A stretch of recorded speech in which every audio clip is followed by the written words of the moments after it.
जी हम सबके मध्य उपस्थित हैं।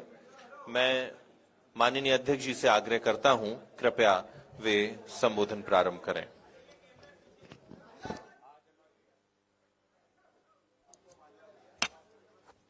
आज की इस प्रेस ब्रीफिंग में सभी पत्रकार मित्रों का स्वागत है। आज कांग्रेस ने अपना वचन पत्र जारी किया है।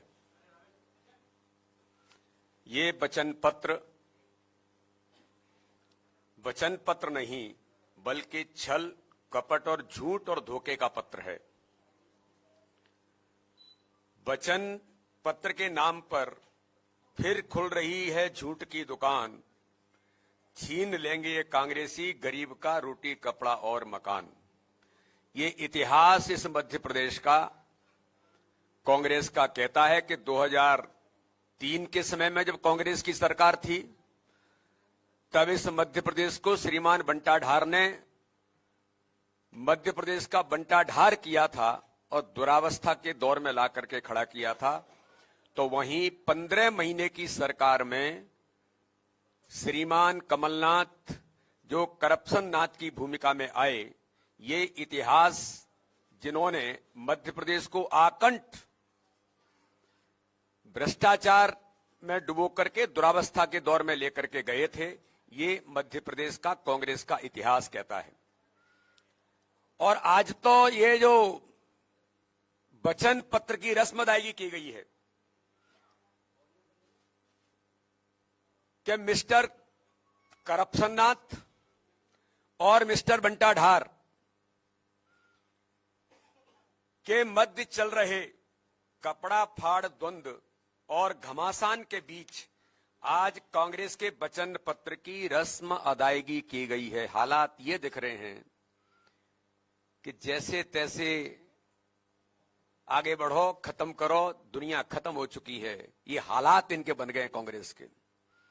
रस्म अदायगी आज केवल इतनी भर की गई है और कपड़ा फाड़ युद्ध दोनों में श्रीमान 76 और श्रीमान 77 के बीच लगातार मध्य प्रदेश के अंदर आज जो हुआ है और परिवार की लड़ाई जो शुरू हुई है वो आपके सामने पूरे मध्य प्रदेश को आज दिखाई दे रही है। ये वचन पत्र नहीं, सिर्फ झूठ का एक पुलिंदा कांग्रेस ने आज फिर मध्य प्रदेश की जनता के सामने रखा है।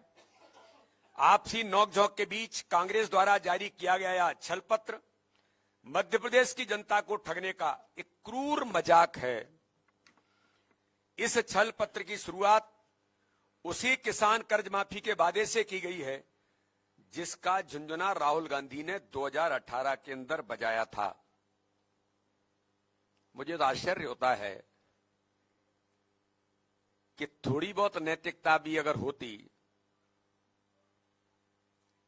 तो कांग्रेस के इस नेतृत्व को, जिन्होंने मध्य प्रदेश को बंटाढार बनाया, जिन्होंने इस मध्य प्रदेश को दुरावस्था के दौर में लेकर के गए, जिन्होंने 15 महीने की सरकार में हर गरीब के हक और अधिकार को छीना, आप किस मुंह से आज फिर वादे करने का काम कर रहे हैं? किस मुंह से आप आज के वचन पत्र में जो 2018 के अंदर आपने कहा था, जिसको 750 वचन पत्रों में से एक वचन पत्र को आपने 15 महीने की सरकार में पूरा नहीं किया था, श्रीमान करप्शननाथ जी और श्रीमान बंटाढार, जो आज तो दोनों तलवारें खिंच गई हैं, मैं पूछना चाहता हूं कि आपने किस मुंह से इस वचन पत्र के अंदर फिर से छल कपट और धोखे की राजनीति मध्य प्रदेश की जनता के साथ करने का प्रयास किया है? अजब यह नहीं है कि वो झूठ बोलते हैं, गजब तो यह है कि वो बार बार झूठ बोलते हैं। और कहा था कि अगर कर्ज माफी नहीं हुई तो 10 दिन के अंदर मुख्यमंत्री बदल देंगे, और मुझे लगता है 15 महीने के अंदर पता नहीं कितने मुख्यमंत्री बदल लेने चाहिए थे। कांग्रेस की कर्ज माफी 15 महीने में पूरे मध्य प्रदेश की जनता ने देखी है। 3 तरह के फार्म भरवा करके, किसानों की कतारें लगा करके, घंटों किसानों को जिस प्रकार से कष्ट दिया गया था, और फिर जाकर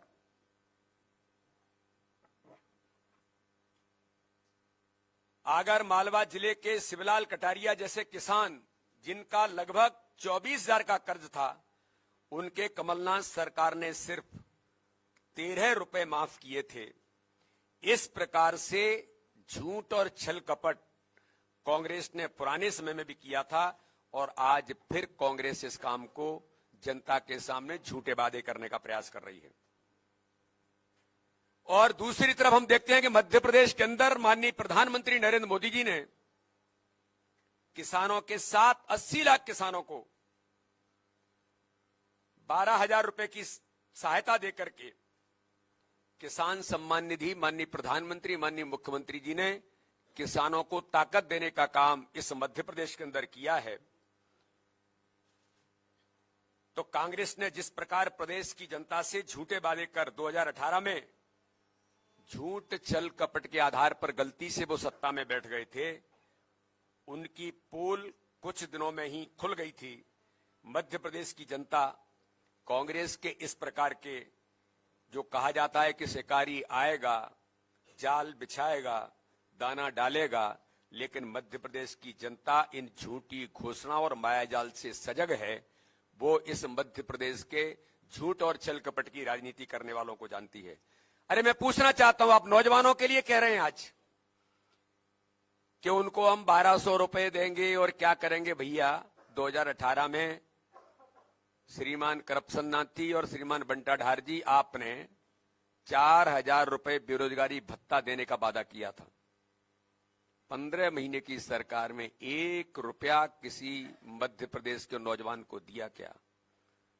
लेकिन भारतीय जनता पार्टी की सरकार ने मध्य प्रदेश के अंदर सीखो कमाओ योजना के अंदर के नौजवानों के सम्मान के लिए और उनके स्वाभिमान के लिए भारतीय जनता पार्टी की सरकार ने आप सीखेंगे भी और कमाएंगे भी 8 से 10,000 रुपए उन्हें अवसर देने का काम इंटर्नशिप के आधार पर भारतीय जनता पार्टी की सरकार ने किया है। तो इस प्रकार से एक नहीं कई प्रकार की चीजें आपने इसमें जो करने का प्रयास किया है वो दुर्भाग्यजनक है। लेकिन एक बात मुझे लगता है कि जरूर इस पर हमें बात करनी चाहिए कि कमलनाथ द्वारा दिग्विजय सिंह और जयवर्धन के कपड़े फड़वाने का बयान देना अपने उन, अब वो कार्यकर्ता हैं कि कौन है जिनको ये कहा जाता है कि जाओ कपड़े फाड़ो। तो इस प्रकार के, मैंने तो पहले ही कहा था, सूची जारी जब हुई थी, सूची में कांग्रेस के अपराधीकरण का चरित्र सामने आया है, महिला उत्पीड़न करने वालों का चरित्र सामने आया है, परिवारवाद उस सूची के अंदर बहुत साफ तौर पर आया था। तो परिवारों की लड़ाई दिखाई देने लग गई और अपराधीकरण की प्रवृत्ति यही कहती है कि कमलनाथ करेंगे जाओ दिग्विजय सिंह और जयवर्धन के कपड़े फाड़ो। यही आपराधिक प्रवृत्ति कांग्रेस की जो पुराना इनका इतिहास है, क्योंकि इनके इतिहास में भी जब जाएंगे तो छिंदवाड़ा से लेकर राधवगढ़ तक देखेंगे तो अपराधी प्रवृत्ति का ही मूल चरित्र कांग्रेस के श्रीमान बंटा ढार और श्रीमान करप्शननाथ का इस मध्य प्रदेश के अंदर दिखाई देता है। कांग्रेस के प्रदेश के अध्यक्ष द्वारा पूर्व मुख्यमंत्री उनके पुत्र के कपड़े फड़वाने के लिए कार्यकर्ताओं को उकसाना कांग्रेस की स्पष्ट अंतर्कलह का प्रमाण है। कांग्रेस की पहली सूची में मैंने कहा था और उसमें देखा गया कमलनाथ जी दिग्गीबाज से परेशान थे। ऐसा लग रहा था कि सूची नहीं, कांग्रेस की सामत आ गई है। ये कांग्रेस का द्वंद्व नहीं, दंभ है। और ये कांग्रेसी दंभ 15 महीने की सरकार में भी था, जिसकी बलि मध्य प्रदेश का विकास और जनहित और गरीब कल्याण हुआ था। हर गरीब के हक और अधिकार को छीन लिया था। इनकी आपसी लड़ाई थी। ये कहा जाता था उमंग सिंगार जो महिला उत्पीड़न के अंदर प्रत्याशी बने, महिला उत्पीड़न के शिकार थे, महिला उत्पीड़न के लिए उदाहरण है मध्य प्रदेश के। उनने कहा था इस सरकार को मिस्टर बंटा ढार पर्दे के पीछे से चला रहे हैं। तो ये आज इस वचन पत्र के अंदर कि कांग्रेस का दंभ सरकार में तो था ही, विपक्ष के अंदर भी वो नाकारा साबित हो गए। आज कमलनाथ का अयोग्य व अस्वीकार नेतृत्व जनता के सामने है। और आपने देखा होगा ये झूठ कांग्रेस के झूठे वादे, झूठी कांग्रेस के झूठे वादे जो केवल मध्य प्रदेश में नहीं, छत्तीसगढ़ के अंदर, राजस्थान के अंदर, कर्नाटक के अंदर, ऐसी कई समानताएं हैं जो कर्नाटक में झूठ बोल करके श्रीमान कांग्रेस के नेतृत्व ने जो झूठे वादे किए थे, इसके अंतर्गत आप देखेंगे तो कौन से वादे कर्नाटक के अंदर पूरे हुए। राजस्थान में आपकी सरकार थी, कौन से वादे पूरे हुए। छत्तीसगढ़ में आपकी सरकार थी, कौन से वादे पूरे हुए। कांग्रेस लगातार झूठ बोल करके इस देश के अंदर झूठ की मशीन बन गई है। छल कपट की राजनीति के साथ जो माननीय प्रधानमंत्री मोदी जी कहते हैं कांग्रेस किसी बात की गारंटी है, तो वो झूठ की गारंटी है, जो मध्य प्रदेश के अंदर स्पष्ट तौर पर प्रमाणित होता है। कांग्रेस किसी बात की गारंटी है तो परिवारवाद की गारंटी है, जो मध्य प्रदेश की कांग्रेस में जब सूची जारी होती है तो स्पष्ट दिखाई देता है। कांग्रेस किसी बात की गारंटी है तो भ्रष्टाचार की गारंटी है, कांग्रेस किसी बात की गारंटी है तो अपराधीकरण की गारंटी है। ये भी साफ तौर पर मध्य प्रदेश के अंदर दिखाई देता है। मैं तो चुनाव आयोग को धन्यवाद देता हूं कि इलेक्शन कमीशन ऑफ इंडिया ने कह दिया है आपके ऊपर कितने अपराध हैं ये जनता के सामने लाना पड़ेगा।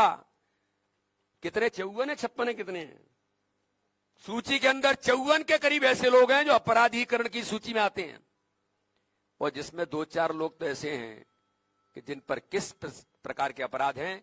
कमलनाथ जी, मिस्टर करप्शन नाथ, आपको इनकी भी जानकारी जरा मीडिया के मित्रों को देना चाहिए थी और घोषित कुछ करना चाहिए था इनके बारे में। इसलिए कांग्रेस का वचन पत्र झूठ छल कपट का ये वचन पत्र है। भारतीय जनता पार्टी माननीय प्रधानमंत्री नरेंद्र मोदी जी के नेतृत्व में विकास और गरीब कल्याण, माननीय प्रधानमंत्री मोदी जी के नेतृत्व में और मध्य प्रदेश के हमारे मुख्यमंत्री शिवराज सिंह चौहान के नेतृत्व में डबल इंजन की सरकार, जो मध्य प्रदेश को विकसित राज्य की श्रेणी में ला करके खड़ा किया, अब ये स्वर्णिम मध्य प्रदेश बनेगा। हम भी आपके सामने इन चीजों को लाएंगे कि जो हम कहते हैं वो भारतीय जनता पार्टी करती है। इसलिए मैं आज इस वचन पत्र को, ये झूठा पत्र कांग्रेस ने जारी किया है, ये मध्य प्रदेश की जनता इसको गहराई के साथ देख रही है और इनके छल कपट की राजनीति का जवाब मध्य प्रदेश की जनता आगामी आने वाले 17 नवंबर को गंभीरता के साथ देगी। बहुत बहुत धन्यवाद।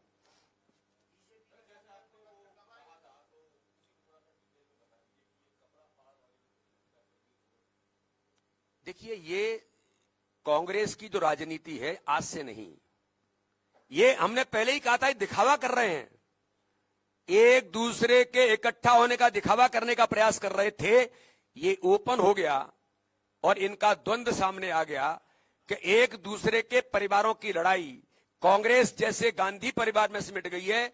मध्य प्रदेश के अंदर श्रीमान बंटा ढार दिग्विजय सिंह और श्रीमान करप्शन नाथ कमलनाथ के परिवार में सिमट गई। मैंने कहा था छिंदवाड़ा के अंदर कोई सूची जारी नहीं हुई। मैं बयान सुन रहा था कमलनाथ जी का, पे पढ़ रहा था नकुल नाथ जारी करेंगे, यानी छिंदवाड़ा की सूची नकुल नाथ जारी करेंगे। कांग्रेस कहां पहुंच गई है? और यही अंतर्द्वंद है कि बेटों की लड़ाई मध्य प्रदेश की जनता के साथ सीधा सीधा धोखा करने का काम श्रीमान 76 और श्रीमान 77 करने का प्रयास कर रहे हैं। मध्य प्रदेश की जनता ने कांग्रेस के इस दोहरे चरित्र को, भ्रष्टाचार से लेकर के दुरावस्था के दौर वाली कांग्रेस के चरित्र को मध्य प्रदेश की जनता ने पहचाना है। इन्हें कड़ा जवाब इस चुनाव में जनता देगी।